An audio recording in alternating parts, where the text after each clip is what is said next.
ഈശോ മിശിഹായിക്ക് സ്തുതിയായിരിക്കട്ടെ.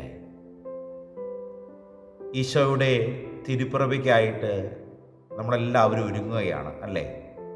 പ്രത്യേകിച്ച് 25 നോമ്പൊക്കെ നോക്കി. നമ്മുടെ 25 നോമ്പിൻ്റെ പാതി ദിനങ്ങൾ പിന്നിട്ടിരിക്കുകയാണ്. ഈ പാതി ദിനങ്ങൾ പിന്നിട്ടിരിക്കുമ്പോൾ കഴിഞ്ഞുപോയ ദിവസങ്ങളെപ്പറ്റി നമുക്കൊന്ന് വിലയിരുത്തൽ നടത്താം. എൻ്റെ നോമ്പ് എപ്രകാരമാണ് കടന്നുപോയത്? തിരുത്തേണ്ട മേഖലകളെയൊക്കെ തിരുത്തുവാനായിട്ട് എനിക്ക് സാധിച്ചു. എവിടെയെങ്കിലുമൊക്കെ വീഴ്ചകൾ വന്നു പോയോ? കൂടുതൽ നന്മ പ്രവൃത്തികൾ ചെയ്യുവാനായിട്ട്, പ്രാർത്ഥിക്കുവാനായിട്ട് ഈ ദിവസങ്ങളിൽ എനിക്ക് സാധിച്ചു. എവിടെയെങ്കിലുമൊക്കെ വീഴ്ചകൾ വന്നു പോയിട്ടുണ്ടെങ്കിൽ തിരുത്തുവാനും കൂടുതൽ നന്മകൾ ചെയ്തുകൊണ്ട് പ്രാർത്ഥനയിൽ ആയിരുന്നു കൊണ്ട് ഈശോയ്ക്ക് വേണ്ടി, അവിടുത്തെ തിരുപ്പിറവിക്ക് വേണ്ടി കൂടുതൽ ഒരുങ്ങുവാനായി ഇനിയുള്ള ദിവസങ്ങൾ നമുക്ക് ഉപയോഗിക്കാം. പ്രിയപ്പെട്ടവരെ, മംഗളവാർത്തക്കാലത്തിലെ 3-ാമത്തെ ഞായറാഴ്ചയിലേക്ക് നാം വരുമ്പോൾ ഒരു നല്ല കുടുംബത്തിനെ നമ്മുടെ മുമ്പിലേക്ക് നൽകിക്കൊണ്ട് തിരുസഭ നമ്മളോട് പറയുകയാണ്, സന്തോഷത്തോടെ സമാധാനത്തോടെ യേശുക്രിസ്തുവിൻ്റെ ജനനത്തിനു വേണ്ടി ഈ കുടുംബത്തെ കണ്ട് നിങ്ങളും ഒരുങ്ങുവിനെന്ന്.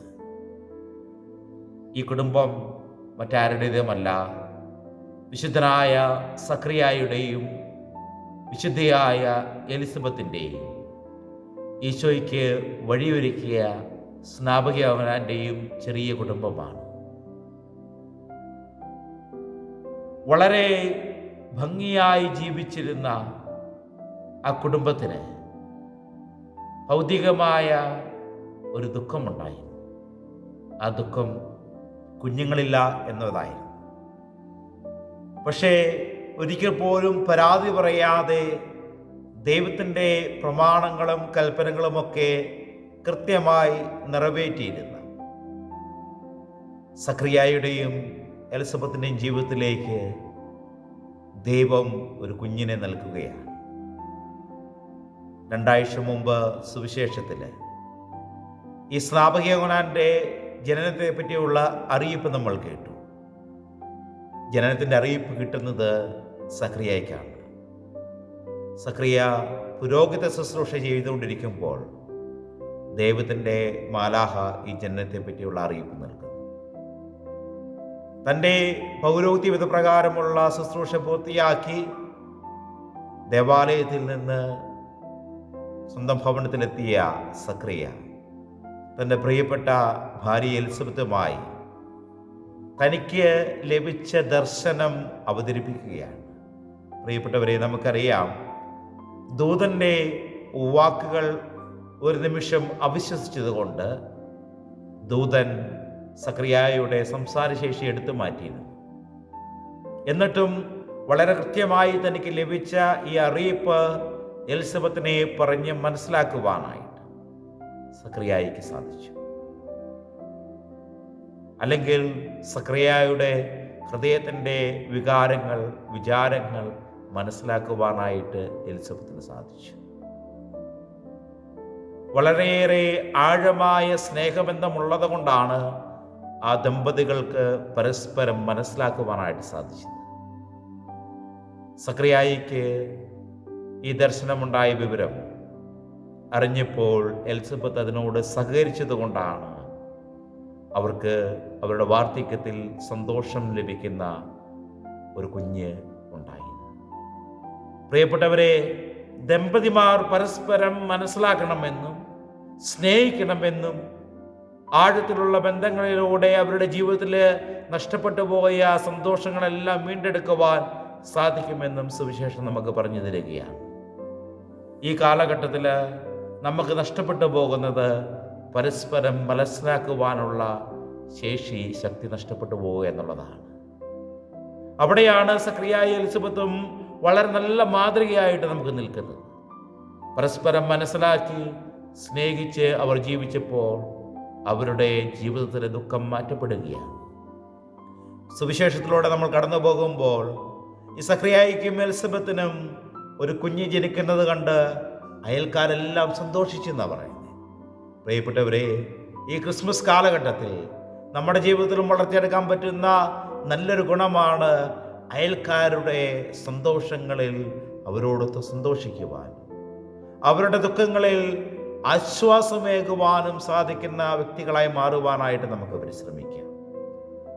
തുടർന്ന് സുവിശേഷം നമ്മുടെ മുമ്പിൽ വെക്കുന്നത് യോഹന്നാന് പേരിടുന്ന കർമ്മമാണ്. പേരിടുമ്പോൾ സാധാരണഗതിയിൽ കുടുംബത്തിൻ്റെ പേര് അല്ലെങ്കിൽ കുടുംബത്തിലുള്ള ആരുടെയെങ്കിലും പേരാണ് നൽകുന്നത്. പ്രത്യേകിച്ച് പിതാവിൻ്റെ പേര് മകന് നൽകുന്നത് ഒരു പാരമ്പര്യമായിരുന്നു.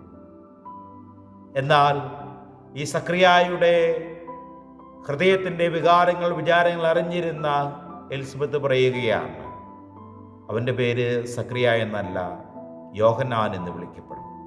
കാരണം ഈ ദൂതൻ പ്രത്യക്ഷപ്പെട്ടപ്പോൾ സക്രിയയോട് പറഞ്ഞിരുന്നു, നിനക്ക് ലഭിക്കുന്ന കുഞ്ഞിന് യോഹന്നാൻ എന്ന് പേരിടണമെന്ന്.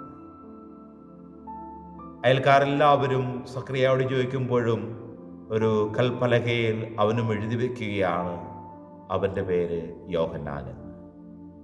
പ്രിയപ്പെട്ടവരെ, വാർദ്ധക്യത്തിൽ തങ്ങൾക്ക് ലഭിച്ച മകന് യോഹന്നാൻ എന്ന് പേരിടാനുള്ള കാരണം, യോഹന്നാൻ എന്ന വാക്കിൻ്റെ അർത്ഥം ദൈവത്തിൻ്റെ സമ്മാനം അല്ലെങ്കിൽ ദൈവത്തിൻ്റെ ദാനം എന്നാണ്. ആഗ്രഹിച്ച് പ്രാർത്ഥിച്ച് കിട്ടിയ കുഞ്ഞിന് ദൈവത്തിൻ്റെ ദാനം, അനുഗ്രഹം എന്നല്ലാതെ മറ്റെന്ത് പേരിടുവാനാണ്? പ്രിയപ്പെട്ടവരെ, നമ്മുടെയും ജീവിതത്തിൽ ദൈവം ആഗ്രഹിക്കുന്ന കാര്യങ്ങൾ പ്രവർത്തിക്കുവാനായിട്ട് നമുക്ക് പരിശ്രമിക്കാം. സക്രിയ തൻ്റെ മകന് യോഹന്നാൻ എന്ന് പേരിട്ട് കഴിയുമ്പോൾ അവൻ്റെ നാവിൻ്റെ ബന്ധനം അഴിഞ്ഞു മാറുകയാണ്. ദൈവഹിതത്തിനനുസരിച്ച് എപ്പോഴെല്ലാം മനുഷ്യൻ പ്രവർത്തിക്കുന്നുവോ അവൻ്റെ ജീവിതത്തിലുണ്ടാകുന്ന പ്രതിസന്ധികളൊക്കെ ആ സമയങ്ങളിൽ മാറിപ്പോകുമെന്ന് സുവിശേഷം നമ്മളെ പഠിപ്പിക്കുകയാണ്. ക്രിസ്മസിന് വേണ്ടി ഏറ്റവും അടുത്ത ഒരുക്കത്തിലായിരിക്കുമ്പോൾ ഈ സക്രിയ എലിസബത്ത് ദമ്പതികളെ നമുക്ക് മാതൃകയാക്കാം. പരസ്പരം മനസ്സിലാക്കുവാനായിട്ട്, വികാരങ്ങൾ പങ്കുവയ്ക്കുവാനായിട്ട് നമുക്കെല്ലാവർക്കും സാധിക്കട്ടെ. സക്രിയയുടെയും എലിസബത്തിൻ്റെയും അയൽക്കാരെ പോലെ മറ്റുള്ളവരുടെ സന്തോഷത്തിൽ അവരോട് ചേർന്ന് സന്തോഷിക്കുവാനായിട്ട് നമുക്ക് സാധിക്കട്ടെ. ദൈവത്തിൻ്റെ ഹിതമനുസരിച്ച് തൻ്റെ മകന് പേര് നൽകിയ സക്രിയയും എലിസബത്തും നമ്മളോട് പറയുകയാണ്, ജീവിതത്തിലെ ഓരോ നിമിഷവും ദൈവത്തിൻ്റെ ആഗ്രഹം എന്താണെന്ന് അറിഞ്ഞ് അതനുസരിച്ച് പ്രവർത്തിക്കുവാനായിട്ട് അവർ നമ്മളോട് ആവശ്യപ്പെടുന്നു. ഒപ്പം ഈ സ്നാപകയോഹന്നാൻ എന്ന ഈ കുഞ്ഞ് വളർന്ന് ഈശോയ്ക്ക് വഴികാട്ടിയായി മാറുകയാണ്, അല്ലെങ്കിൽ ഈശോയിലേക്ക് അനേകം ആളുകളെ പറഞ്ഞയക്കുകയാണ്. നമ്മുടെ ഓരോരുത്തരുടെയും ജീവിതങ്ങൾ കൊണ്ട് ഈശോയ്ക്ക് സാക്ഷികളായി തീരുവാനായിട്ട് നമുക്ക് സാധിക്കട്ടെ. കൂടുതൽ നന്മകൾ ചെയ്തുകൊണ്ട്, കൂടുതൽ പ്രാർത്ഥനകൾ ചൊല്ലിക്കൊണ്ട്, നമ്മുടെ ഹൃദയത്തിലുള്ള ദുഷ്ചിന്തകളൊക്കെ മാറ്റി സന്തോഷത്തോടെ സമാധാനത്തോടെ ക്രിസ്മസിന് വേണ്ടി നമുക്ക് ഒരുങ്ങാം. ദൈവം നമ്മെല്ലാവരെയും സമർത്ഥമായി അനുഗ്രഹിക്കട്ടെ. നമ്മുടെ കർത്താവായ യേശു മിശിഹായുടെ കൃപയും പിതാവായ ദൈവത്തിൻ്റെ സ്നേഹവും പരിശുദ്ധാത്മാവിന്റെ സഹവാസവും നമ്മളെല്ലാവരും കൂടെ ഉണ്ടായിരിക്കട്ടെ, എപ്പോഴും എപ്പോഴും എന്നേക്കും. ആമേൻ.